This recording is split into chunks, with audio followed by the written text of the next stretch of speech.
commerçants, chefs d'entreprise. Promotionnez vos produits et dynamisez votre image sur Radio Clédou, première radio privée commerciale de Bamako.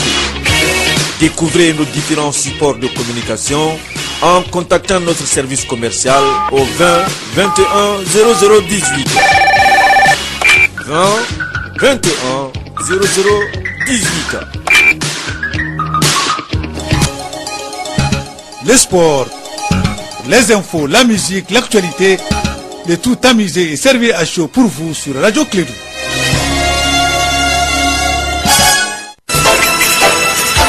Radio Clédou, le journal avec Sotelma Malitaire. Mesdames et messieurs, fidèles auditeurs et inconnus sur Clédou sa matinale, très heureux de vous retrouver. Un grand plaisir et un bonheur. C'est pour ça qu'on se lève le matin de bonheur pour vous servir. Et aujourd'hui, ce jour de rentrée, parce que nous sommes lundi, 1er octobre de l'an 2018. Il est 7h en temps universel. Bakary, bienvenue. Belle rentrée pour le journal et bonne rentrée pour l'ensemble du corps professoral et des élèves étudiants du Mali. Alors, bonjour à Abdoulaye, bonjour à toutes et à tous. Bienvenue dans cette édition, la première de Clédou Info. Agissons maintenant pour un Mali débarrassé de rage. À l'horizon 2030, c'est le thème retenu sur le plan national pour cette année 2018 dans le cadre de la journée mondiale de lutte contre la rage qui sera fêtée aujourd'hui, le 1er octobre. On en parlera dans un reportage signé Arunaba. Depuis une fois de plus, les femmes ont déjoué une embuscade contre un convoi escortant des cars entre Goussi et Ombo. En tout cas, il y a eu 6 blessés, donc un soldat malien est tué, ce que Kassim va nous dire également dans un reportage. Et puis, comment renouer avec les idéaux des pères fondateurs et créer des conditions pratiques pour remobiliser sur tous ces impératifs. C'est le thème d'une conférence débat organisée par le mouvement fédéral panafricain. C'était le week-end au mémorial Modibo Keïta. Dans ce journal, vous allez attendre Djelimakan Diabaté, il est le secrétaire général du mouvement fédéral panafricain, sera interrogé par Assa Diawara. L'actualité internationale reste dominée aujourd'hui par la Cour pénale internationale où doit s'ouvrir ce 1er octobre des audiences clés dans l'affaire Bakbo et Diekoudé, accusé donc de crimes contre l'humanité commis lors des violences qui avaient suivi l'élection présidentielle ivoirienne. C'était en 2010. C'est le titre de ce journal. Le développement dans un instant avec Bakary Sissé.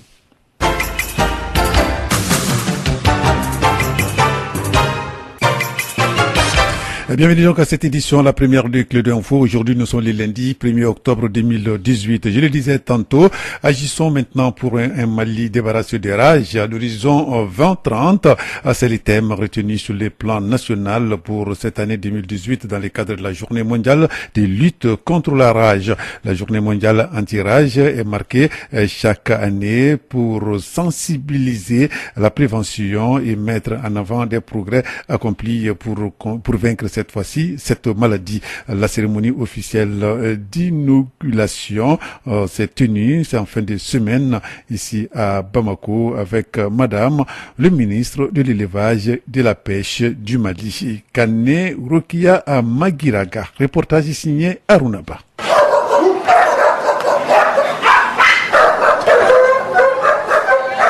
Le 28 septembre est la date commémorative de la journée anti-rage. Le 28 septembre est également la date anniversaire du décès de Louis Pasteur, chimiste et microbiologiste français qui a mis au point les premiers vaccins anti-rabiques. Lors de cette journée, des informations sont émises aux populations afin qu'ils connaissent les enjeux de cette maladie. Nyanankoro Doumbia est propriétaire d'un chien qu'il amène vacciner chaque année depuis maintenant 10 ans. Je suis là pour faire la vaccination de mon chien. Parce que si tu ne fais pas ça, s'il a des rages, ça peut contaminer certains d'autres encore, quoi, pour éviter tout ça. Donc il faut le faire à temps. Je fais ça depuis 2010. Donc vous amenez ça à chaque année, à chaque occasion, chaque 27 ans, j'amène ça. La vaccination, c'est gratuit? C'est gratuit aujourd'hui. Cette inoculation s'est faite à travers une campagne de vaccination initiée chaque année par le gouvernement du Mali.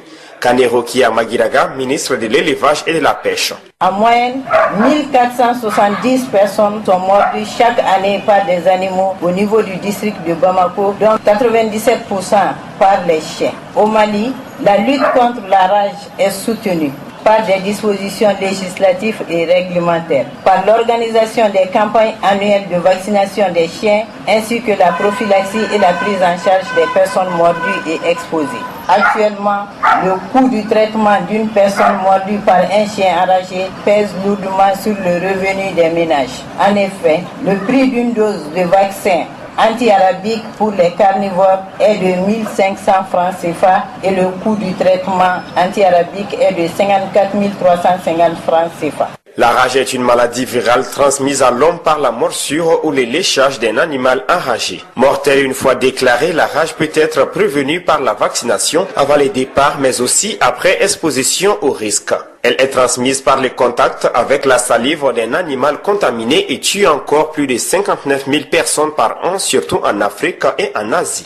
Merci Arunaba pour ce reportage. Je le disais dans les titres, en tout cas, dans le nord de notre pays, les accrochages continuent entre les FAMA et les terroristes. Les FAMA ont déjoué une embuscade contre un convoi escortant des cars entre Gossi et Ombouri. L'escorte a été obligée de rebrousser chemin vers Gossi. Bilan est mort, un soldat malien donc est tué et 6 est blessé, dont et puis les armes également des FAMA ont été emportées donc par les assaillants. Les résumés avec Kassim Traoré. L'axe Gao-Sévaré, en plus de son état de dégradation, devient une route infréquentable à cause des multiples attaques. Hier, aux environs de 8 heures, une embuscade contre la mission des FAMA à environ 30 km de Gossi, tandis par des hommes armés non identifiés, a été déjouée. Les militaires maliens qui ont senti le coup venir se sont divisés avant d'encercler l'ennemi. Les passagers qui étaient dans les cars suivaient cet affrontement avec une grande frayeur. Le bilan provisoire fait état d'un militaire tué, 6 blessés, dont des cas graves. 2 véhicules militaires ont été enlevés. Dans le feu de l'action, la force Barkhane, à bord des hélicoptères, est arrivée sur les lieux aux environs de 10 heures. Par ailleurs, l'un des pères fondateurs de la rébellion de 1963, Aladi Ag Allah, est décédé à Tamaracet en Algérie. Il fut avec d'autres camarades les déclencheurs de la révolte d'une frange de la jeunesse touareg. Après leur résistance, ils ont été arrêtés et remis au régime du président Modibo Keïta. Voilà, donc merci Kassim Traoré. Nous allons continuer donc ce journal. Cette fois-ci, nous allons parler de la question donc de migration. Cette question est au centre du film Le Regret.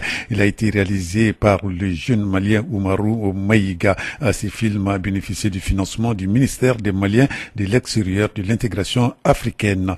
Sidibé Mahawa Aidara, chef de la cellule Popane au niveau du ministère des Maliens de l'extérieur, propos recueillis par Kassim Traoré. Et les films sur la migration, nous avons pensé que c'est toujours utile, puisque nous-mêmes sur le terrain, nous constatons beaucoup de choses. Et donc nous avons compris qu'avec tout ce qu'on fait, il faut vraiment appuyer ces actions par, en tout cas, des expertises, comme vraiment réaliser des films et les projeter pour que les jeunes, en tout cas, puissent prendre connaissance de tous les enjeux et aussi les défis, mais également des opportunités qui s'offrent à nous. Donc le film en tout cas vient à point nommé et nous avons déjà compris avec la première projection qu'on a eu à faire même au niveau du département que vraiment c'était utile.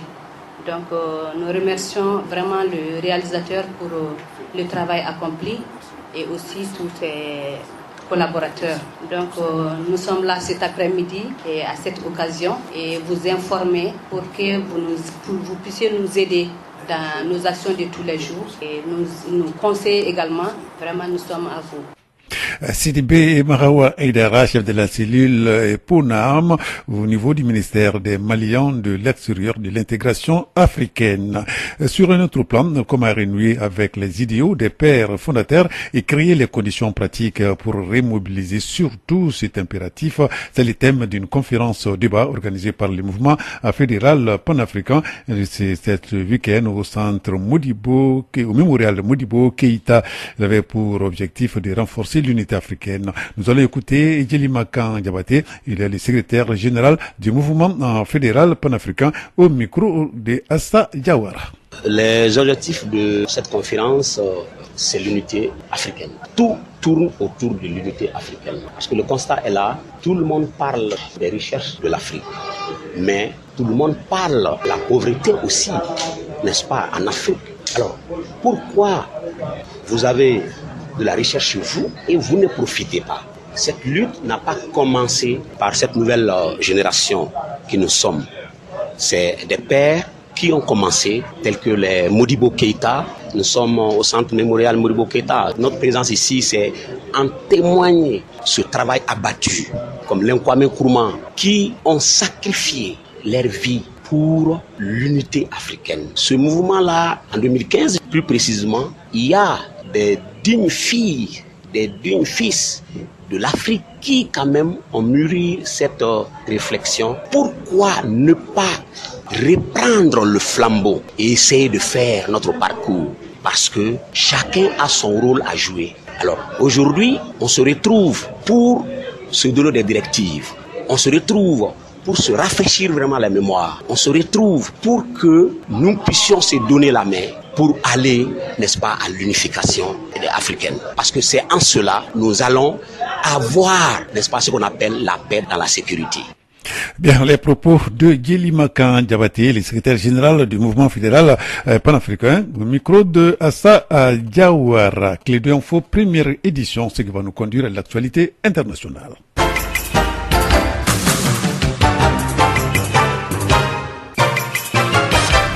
La grande nouvelle africaine et mondiale aujourd'hui, c'est la Cour pénale internationale où doit s'ouvrir ce 1er octobre, des audiences clés dans l'affaire Gbagbo et Blé-Koudé, accusés des crimes contre l'humanité commis lors des violences qui avaient suivi l'élection présidentielle en 2010 en Côte d'Ivoire. L'ancien chef d'État et son ex-ministre demandent tout simplement l'acquittement avant même d'avoir présenté leurs témoins en décharge. Les juges devront décider dans les prochains mois si les procès intentés contre donc les deux hommes doivent ou non se poursuivre. Donc là, aujourd'hui, tous les regards seront tournés vers la Cour pénale internationale pour voir cette décision. Un an après la proclamation d'indépendance symbolique par les séparatistes des régions anglophones du nord-ouest et du sud-ouest, la tension sécuritaire est extrême au Cameroun, le tout en une semaine de l'élection présidentielle. Les mesures spéciales prises en vue de contenir les manifestations ou les actes de violence qui pourraient y survenir ce 1er octobre. Pendant 48 heures, les principales villes de ces régions anglophones vont vivre sous un couvre-feu partiellement rude et étendu également aussi bien en journée que dans la nuit. Retour à l'actualité internationale. Renforcement des capacités des membres du conseil d'administration des centres de gestion agréés de Bamako et de Koulikoro dans le cadre du Profac. Donc ils étaient au nombre de 88 personnes venues des 9 CGA de Bamako et les 2 de Koulikoro. Au menu de la rencontre, formation sur le lobbying et la recherche de partenariat. C'était le samedi dernier au siège de la Chambre de commerce et d'industrie de Bamako. Nous allons écouter le coordinateur du projet de formalisation des acteurs du commerce détail Profac, Mamadou Dolo est interrogé par Aruna Bah. C'est un projet qui a pour objectif principal de contribuer au développement du commerce intérieur. Et l'objectif spécifique, c'est de formaliser le maximum de commerçants détaillants qui évoluent dans l'informel. Donc c'est un projet à 4 composantes. Donc il y a une composante qui concerne l'appui et la création et le renforcement des centres de gestion agréés. Il y a aussi la composante appui au financement des activités des commerçants détaillants. Il y a aussi la composante amélioration des conditions de vente et la coordination et suivi et évaluation. Donc le projet est domicilié au niveau du ministère du Commerce et de la Concurrence. Et la formation concerne la première composante qui est la composante renforcement, création et renforcement des capacités des centres de gestion agréés. C'est-à-dire qu'il s'agit spécifiquement de renforcer les capacités des centres de gestion agréés en matière de lobbying et recherche de partenariat à travers les services non financiers qui est d'actualité aujourd'hui dans la sous-région.